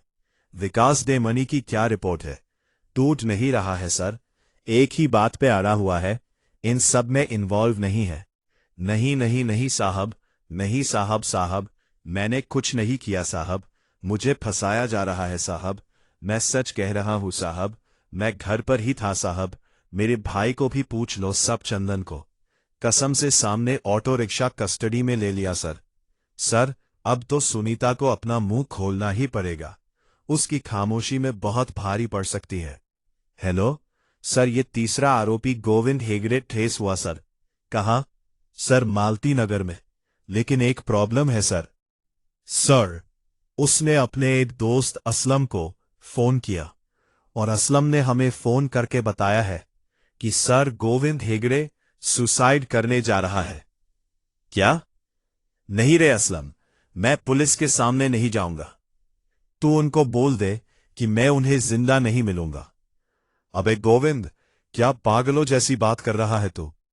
देख, मैं तेरी मदद कर सकता हूं, तू बस मेरी एक सहायता कर दे। तू पुलिस को मेरा संदेशा दे दे यार। यार नहीं जीना यार। कोई मालती नगर पहुंचा या नहीं? गोविंद हेगड़े के घर। सर हम लोग रास्ते पर ही हैं, उसका दोस्त असलम हमारे साथ है। 5 मिनट में पहुंच रहे हैं सर। हम भी पहुंच रहे हैं। अरविंद को एड्रेस मैसेज करो। सर हाँ, ये गोविंद का घर। गोविंद गोविंद दरवाजा खोलो। सर सर, गोविंद दरवाजा ना खोल रहा है। सुनीता, ये तीनों इस वक्त हमारी हिरासत में है। वो पहला है संजय गड़ा और दूसरा गोविंद हेगड़े।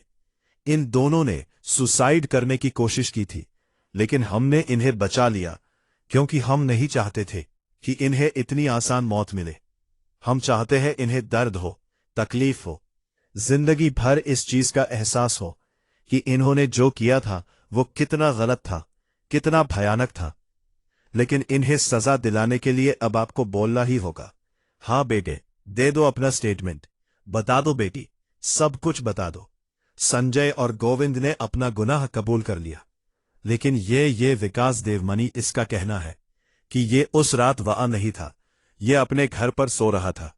आप लोग मुझे यहां पर ऐसे नहीं रख सकते। अरे कुछ नहीं किया मैंने, मैं उस रात वहां पर था ही नहीं। गौर से देखो, क्या ये वहां था या नहीं? नहीं। इन तीनों के साथ साथ हमने उस रिक्शा को भी कस्टडी में ले लिया है जिसमें वो आपको उठाकर ले गए थे। बस अब एक बार, सिर्फ एक बार इन तीनों को आइडेंटिफाई कर लीजिए और उस रिक्शा को आइडेंटिफाई कर लो। फिर हम चार्जशीट फाइल करेंगे, मुकदमा चलाएंगे और ये तीनों जिंदगी भर जेल में सड़ेंगे। लेकिन अब भी अगर आप आगे नहीं आए और मुंह नहीं खोला तो हमें मजबूरन इन्हें छोड़ना पड़ेगा। प्लीज अपना बयान दे दो, अपने लिए, कानून के लिए, समाज के लिए। प्लीज अपना स्टेटमेंट दे दो प्लीज। सुनीता बेटे, ये एक मौका है जब तुम अपने गुनहगारों को सजा दिला सकती हो। पापा, वो लोग अपनी सजा काट कर वो मुझे ढूंढ कर मार डालेंगे। नहीं बेटा, ऐसा कुछ भी नहीं होगा। लेकिन अगर तूने अभी हिम्मत नहीं की ना, तो वो आज ही छूट जाएंगे, उसके बाद वो कुछ भी कर सकते हैं। चल सुनीता, उठ जा, दे दे अपना स्टेटमेंट। अब उनकी बारी है डरने की, उनकी बारी है कांपने की। गैंगरेप के 2 आरोपी संजय गावड़ा और गोविंद हेगड़े अपनी जान देने चले थे, लेकिन पुलिस ने उन्हें बचा लिया ताकि उन्हें उनके किए की सजा मिल सके। संजय गावड़ा और गोविंद हेगड़े दोनों कह रहे थे कि उन्हें अपने किए पर पछतावा है। दोनों ने अपना जुर्म भी कबूल कर लिया था और उन्होंने यह स्टेटमेंट भी दिया था कि विकास उनका तीसरा साथी था और ऑटो विकास चला रहा था। लेकिन विकास अपना जुर्म कबूल करने से साफ इनकार कर रहा था। अब इस केस की डोर विक्टिम सुनीता के हाथों में थी। या तो वो बयान देकर अपने आप के लिए न्याय पा सकती थी, या फिर वो डर की काल कोठरी में बैठकर अपने आप को दर्द की उम्र कैद दे सकती थी। अगर किसी को भी कुछ बोली ना तो टुकड़े टुकड़े कर दूंगा। अब भी अगर आप आगे नहीं है तो हमें मजबूरन इन्हें छोड़ना पड़ेगा। ये एक मौका है जब तुम अपने गुनहगारों को सजा दिला सकती हो। दे दे अपना स्टेटमेंट। अब उनकी बारी है। सुनीता के बयान के मुताबिक उसके साथ रेप करने वाला वो तीसरा शख्स विकास देवमनी ही था। लेकिन सर, विकास तो अड़ के बैठा है कि वो शामिल नहीं था। लेकिन ये तो पक्का है सर, उसके ऑटो रिक्शा का इस्तेमाल हुआ है। सर, सुनीता ने अपने बयान में विकास के ऑटो रिक्शा के अंदर की एक एक डिटेल दी है। ऑटो के पीछे RS नायर एंटरप्राइजेस का स्टिकर भी देखा था। सुनीता आगे अपने बयान में लिखती है कि ऑटो रिक्शा के डैशबोर्ड पर एक गणेश जी की मूर्ति है और उस मूर्ति के सामने मैंने प्रार्थना भी की थी। सर, विकास के ऑटो में ना तो गणेश जी की मूर्ति है और ना ही कोई RS नायर एंटरप्राइज का स्टिकर है। अरविंद, ये मूर्ति और स्टिकर तो आराम से चेंज किए जा सकते हैं। हाँ, लेकिन विकास मान नहीं रहा है सर, और बार बार एक ही बात कह रहा है कि वो उस रात घर पर ही था। हमारे पास सुनीता की स्टेटमेंट है, उसकी मेडिकल रिपोर्ट है, 3 आरोपियों में से 2 के बयान है, संजय और गोविंद के। सिर्फ ये विकास देवमनी है जो अपनी इन्वॉल्वमेंट से इनकार कर रहा है। सर, अगर हम संजय और गोविंद की स्टेटमेंट्स के आधार पर विकास को अक्यूज मान भी ले और सुनीता उसकी आइडेंटिफिकेशन कर भी लेती है तो भी वो कोर्ट में छूट सकता है। विकास को लेकर कोर्ट में हमारा केस थोड़ा कमजोर पड़ सकता है। सर, हमें ये केस वाटर टाइट बनाना है। हम पहले ही इस केस में बहुत सारे चांसेस ले चुके हैं। अब कोर्ट में हमें एक भी चांस नहीं लेना है। आओ सुनीता, चलो। सुनीता, आपने हमें बताया कि आपने उस रिक्शा में 2 चीजें नोटिस की, एक RS नायर एंटरप्राइज का स्टिकर और दूसरी गणेश मूर्ति। ये दोनों चीजें उस रिक्शा में थी। सुनीता, असली मुजरिम तक पहुंचने के लिए हमारे पास सही इनेशन का होना बहुत जरूरी है। इसलिए मैं आपसे पूछ रहा हूं कि आप श्योर हो, क्योंकि उस वक्त आप डरी हुई थी, स्ट्रेस में थी। हो सकता है आपको कुछ याद ना रहा हो, आपने वहां कुछ और देखा हो, इस वक्त आपको कुछ और याद आ रहा हो। ऐसी कोई बात तो नहीं है ना? इन दोनों फोटो को ध्यान से देखो। क्या ये थी? नहीं सर, ये नहीं थे। मुझे बहुत डर लग रहा है अम्मा, मुझे ये सब देखकर वो रात याद आ रही है। Okay okay, relax. हम आपको और स्ट्रेस नहीं करेंगे, कुछ नहीं पूछेंगे आपसे। रिलैक्स अरविंद विद्या। अब हमें इस केस को अपने पुलिस स्टेशन का, अपने करियर का सबसे मजबूत और वाटर टाइट केस बनाना है। इसलिए हम एक भी सुराग नहीं छोड़ेंगे। किसी भी बयान या सबूत में शक की कोई गुंजाइश नहीं रहनी चाहिए। इन तीनों आरोपियों की 20 नवंबर की रात से लेके आज 29 नवंबर तक मुझे हर घंटे की रिपोर्ट चाहिए। उनकी एक भी मोमेंट, एक भी हरकत मिस नहीं होनी चाहिए, क्योंकि अब इस केस में छोटी सी छोटी डिटेल भी बहुत मायने रखती है। सर, अंग्रेजी में कहावत है, सो नियर येट सो फार। इस गैंगरेप केस के तीनों आरोपी पुलिस कस्टडी में थे। उनमें से 2 ने सुसाइड का हाई ड्रामा भी कर लिया था और अपना जुर्म अपनी मर्जी से कबूल कर लिया था। साला, ऐसा लग रहा था शरीर के अंदर कोई जानवर घुस गया हो। कोई होश नहीं, कोई समझ नहीं, बस एक के बाद एक के बाद एक उस लड़की का चेहरा याद आता है ना, तो ऐसा लगता है अपना चेहरा कहाँ छुपा दूं मैं। तुम लोगों के आगे हाथ छोड़ती हूं, मुझे जाने दो। हम लोगों ने अब बहुत गलत काम कर दिया, एक एक लड़की की जिंदगी बर्बाद कर दी। संजय गड़ा ने तुम लोगों को इतना सब कुछ बताया, तुम लोगों को लगा कि वो सिर्फ नशे में बड़बड़ा रहा है। संजय गड़ा कहाँ है? वो मंगलौर में नहीं है, इतना हम जानते हैं। उसके फोन की लोकेशन से हमें इतना तो पता है कि वो मैसूर में है। बच्चों की कसम, मुझे कुछ नहीं मालूम सर। साहब, उसका कल रात को फोन आया था, मैंने उसे बोला था कि पुलिस के सामने पेश हो जा। नहीं यार, मैं पुलिस के पास नहीं जाऊंगा। मुझे बहुत डर लग रहा है। गैंग रेप किया है तूने। इतना बड़ा जुर्म, कभी किसी को पता चला और कभी पब्लिक के हाथ लग गया तो टुकड़े टुकड़े कर देंगे तेरे। जैली तेरे लिए महफूज जगह है। संजय मेरी बात मान ले। उसके बाद उसने फोन बंद ही रखा है। पता नहीं कहाँ है, क्या कर रहा है। सर साहब, मैंने भी उसे फोन कर मनाना चाहा था, लेकिन उसका फोन बंद आ रहा है। और अगर हमारा कुछ गलत करने का इरादा होता या हम उसे बचाना चाहते तो आपके खबरी राजू के सामने हम मुंह क्यों खोलते साहब। सर, संजय गौ का फोन स्विच ऑन हो गया। लोकेशन पागलकोट दिखा रहा है। अपने दोस्त से बात करोगे? हाँ बोल, क्या सोचा तूने? किस बारे में? पुलिस के सामने पेश होने के बारे में। तुझे क्या पुलिस ने उठा लिया है क्या? हाँ, इस वक्त हम सांप के सामने हैं।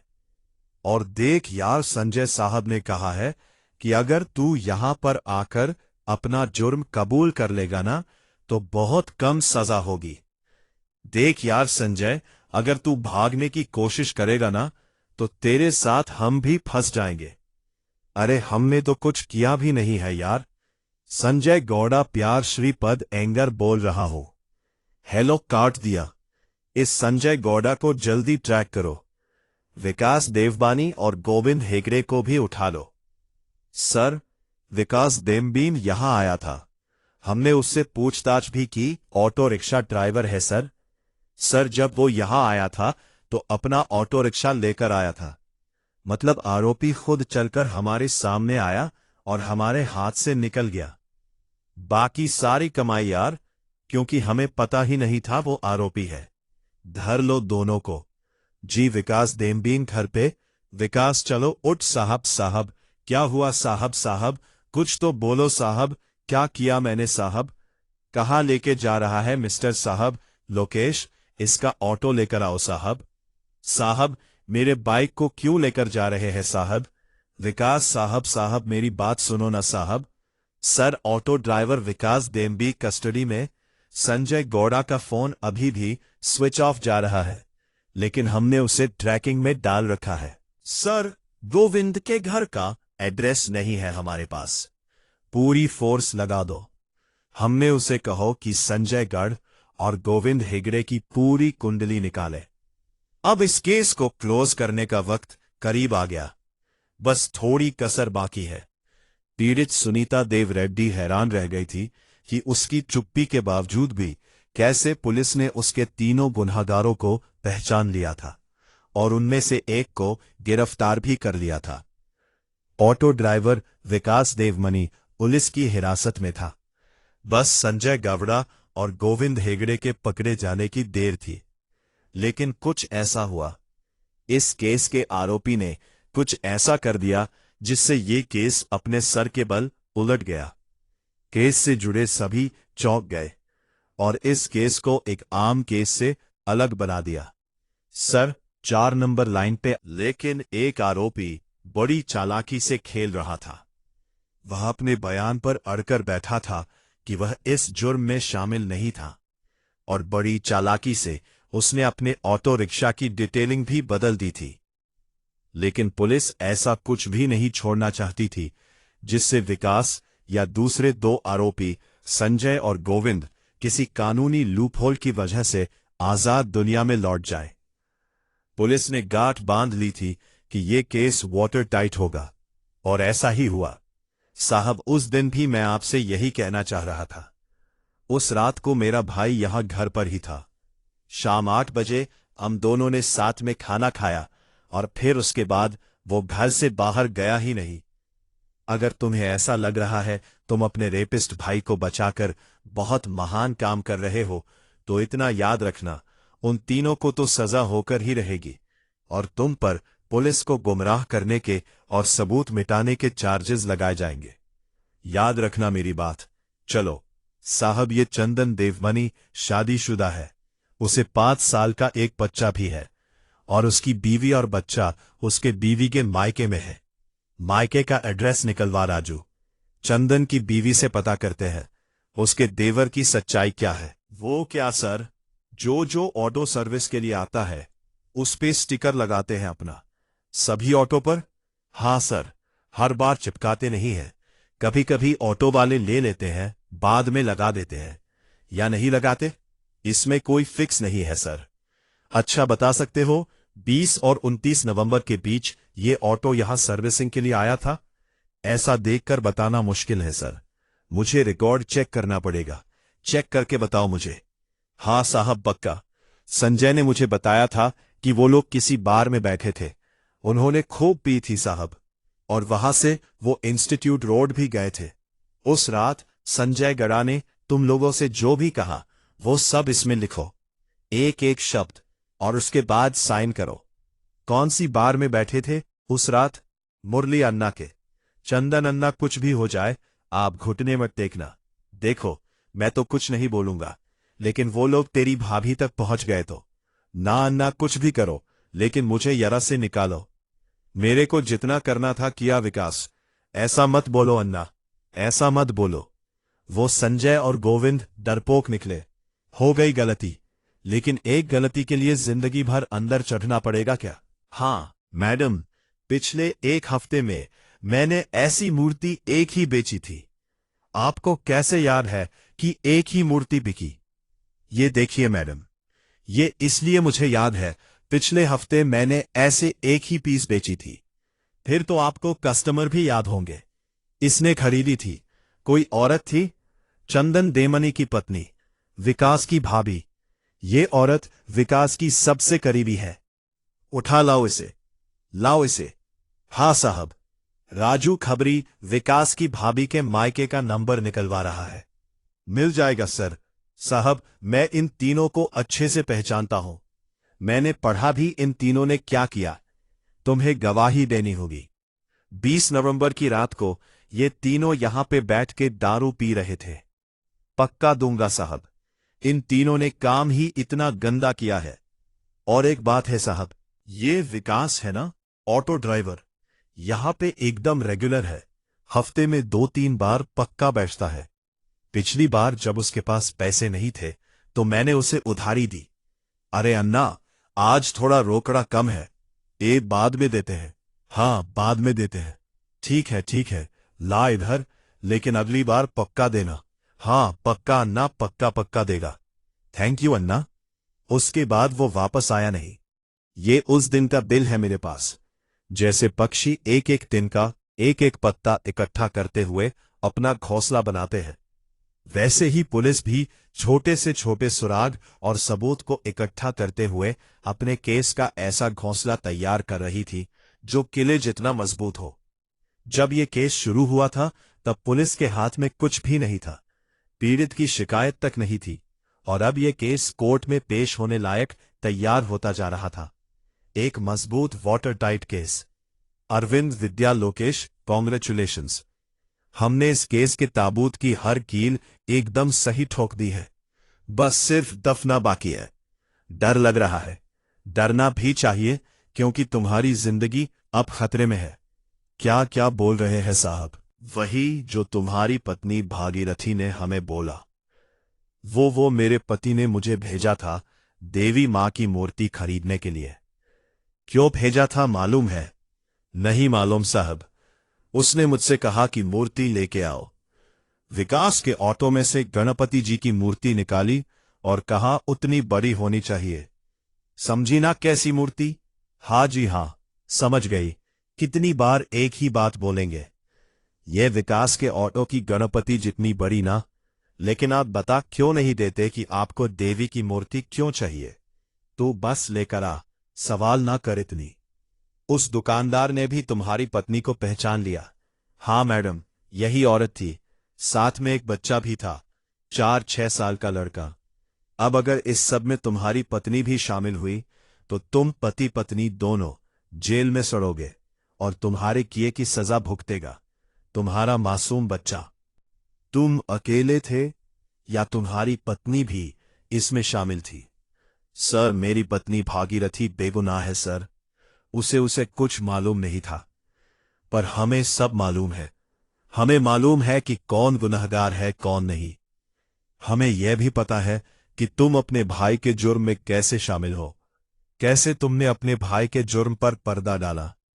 हम जानते हैं विकास ने तुम्हें सब कुछ बताया था या नहीं? हाँ, बताया था। कब? उस रात, जिस रात वो कांड करके आया था। जी नहीं, आप लोगों ने हर ऑटो वाले को यहां थाने बुलाया था। तब विकास डर के मारे थर थर कांप रहा था। उसने सीधे उसके दोस्त संजय को फोन लगाया। अबे संजय, लड़की ने मुंह नहीं खोला तो क्या हुआ? पुलिस ने शहर के सारे ऑटो वालों को बुलवाया है। तू समझ रहा है कुछ? यार विकास, हमें कैसे मालूम कि उस लड़की ने हम लोग के बारे में बताया है या नहीं? और अगर बताया होगा ना, तो हम तीनों के बारे में बताया होगा। और तेरे तेरे ऑटो का पूरा हुलिया भी बताया होगा। मर गए यार, मर गए। अब क्या करें? बहुत बड़ी गलती हो गई यार। पछतावा हो रहा है। पछतावे की छोड़, अब क्या करना है ये बता। मैं अपने परशुराम अन्ना से बात करता हूं। तुम तीनों ने यह सोच भी कैसे लिया कि तुम बच के निकल जाओगी? अन्ना, हमने उस लड़की को धमकी दे दी कि अगर उसने अपना मुंह खोला तो हम उसे मार डालेंगे। लेकिन उसने बोल दिया, अन्ना है ना, कुछ करो ना, अन्ना बचा लो ना। आइंदा से ऐसी गलती कभी नहीं होगी। और पहले भी कभी ऐसा हुआ नहीं है। अन्ना, अगर पुलिस ने विकास की उस ऑटो की तलाशी ले ली तो तुम तीनों अंदर गए समझो। तो अब क्या कर सकते हैं अन्ना? अपना यहां ये आंसू बचा के रखो, आगे काम आएगा। उस गोविंद को फॉ करो और चल। क्या कर दिया सालो तुमने? अरे हम लोग ऐसे लोग हैं क्या? हाँ, तुम तीनों ने कैसे कर दिया? विकास, विकास, चंदन, चंदन मारने के लिए बहुत टाइम मिल जाएगा। पहले यह फैसला करना है कि इन लोगों को बचाना है या नहीं। अरे ससा तो मतलब आसी भी हो सकती है ना? वो नहीं पता, लेकिन ये लोग लंबा जाएंगे। आखिर अब परशुराम क्या करे? पहले तो ऑटो को अच्छे से साफ करना होगा। धो डालो अंदर बाहर से। और पहले ये एक स्टिकर और ये एक मूर्ति दोनों बदल डालो। लड़की ने दोनों जरूर देखे होंगे और पुलिस को जाके बता दिया होगा। पूरा नक्शा बदल डालो। लगना ही नहीं चाहिएगी वो गाड़ी। सर्विसिंग वगैरह सब करना। पैसे लगेंगे, और ये स्टिकर और मूर्ति के भी। मैं एक प्रिंटर को जानता हूं। उसका ऑटो स्पेयर पार्ट का दुकान है और उनके पास गैराज स्टिकर बनाने का काम भी आता है। तो स्टिकर ले आओ उससे। और इसके लिए जितना भी पैसा लगेगा लगा दो। मेरे पास तो कुछ भी नहीं है। मैं अपनी बहन से थोड़े कुछ पैसे उधार